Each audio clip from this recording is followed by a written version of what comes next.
And good evening, everybody. This is Michael Filighera. I'm with Logical Signals and also tradershelpingtraders.com. And this is the Elliott Wave update for the NASDAQ 100 for Monday, August 9th, 2021. Picking up where I left off last night, I have reverted back to the count that I had before, and that this was 1, 2. But what I've now changed, instead of making this whole thing a minute wave 1, I have put it under wave 3, and it's wave 1 of 3. And so therefore I've labeled it as such that here's the 1, here's the 2, all a part of the minute 5th wave up.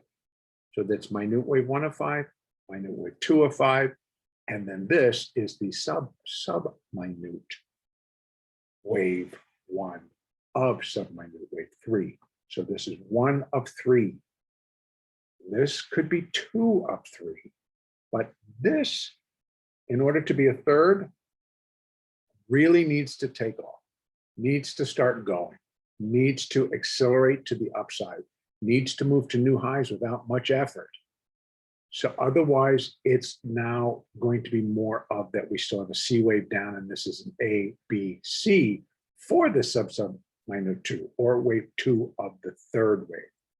Then we'll be looking for that very strong acceleration to the upside. If we don't get it now, then I'm saying we'll get some downside action first. So upside action, we've measured out. If this is where that third wave is going to start from here, then what are we looking for? We're looking for some strong upside acceleration. From this level, we're at 15,120 at the moment. I'm looking for 15,330.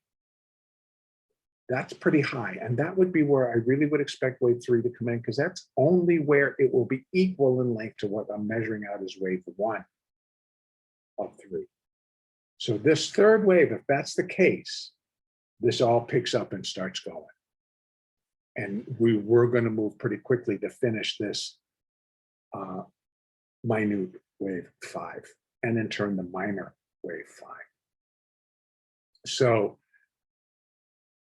excitement ahead, either way.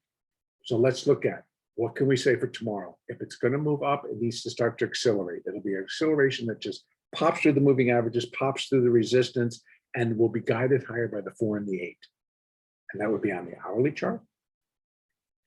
Come on, you.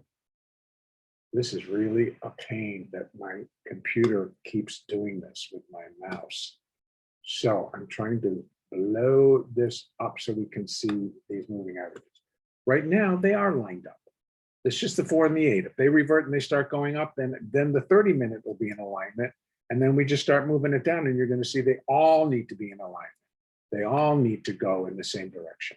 Right now, still again, what we're waiting for is the 4 and the 8 to turn and start heading higher. Everything else is already in alignment.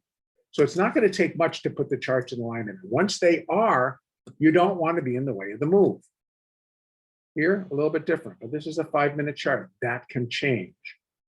So based on the 5, we're looking for maybe some more downside, but based on those higher charts, it could turn, and if it does, it should accelerate. That's our key as to what's going on. See, again, here they are. This is not even, the hourly is not going to take much to switch it back to bullish. It's still pretty bullish right now, even with the little bit of downside we're seeing as Globex begins.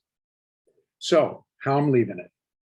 A wave 3 has to accelerate, has to break to new highs fairly easily. It could happen overnight. If it does get up to its pinnacle, which is going to have to be up this high, it doesn't have to, but that's what I'm going to be looking for, then we'll see pullbacks on the way. So it's going to stair step its way up, just as it always does, because it's breaking into its own 5 waves. Wave 1 did, wave 3 will. And wave 3 can have an extension within it. So it's going to form 5, and then within that 5, we get another 5. And usually that'll be in the third position of the third wave. So all of that is yet to come, and that'll drive the market up higher. And we know it can happen. If we get downside, it's going to be triggered because we're going to see it as it breaks moving averages.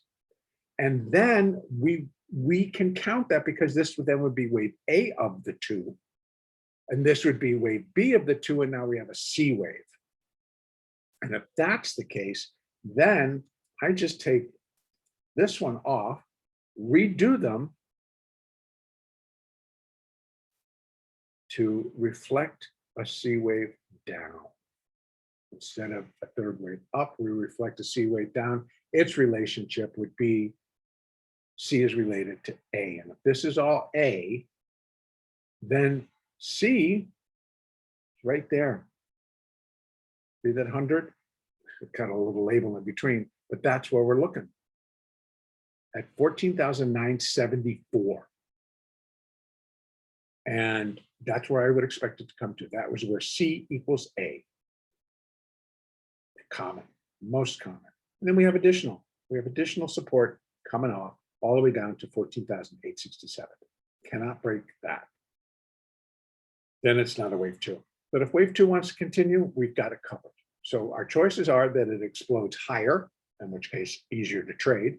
And the other is that it works its way lower in a 5-wave structure down and ends up back down here. Now that could also happen overnight. So either way, when we reach these levels and you can see a market swing, you know what to expect. At the bottom, if this bottoms out here in wave two, I'm looking for a third wave to begin. And it should also, no matter where it begins from, be quick. Then buyers move in, boom, they take it over and they push the market higher and then go above all the levels. On the upside, if it explodes, that's what I've been looking for. And again, we had that right above it at 15,030 is where we had where the third wave, again, if this was the bottom of two, with the third wave would be equal in length to the first wave at 15,034, I think it was. But anyway, right there. So either way, we get an explosive move, either down or up. Both are going to be very tradable. Pay attention to your moving averages, pay attention to direction in the market, don't fight the direction. That's where I'm going to leave it for right now. The next update will be Tuesday the 10th.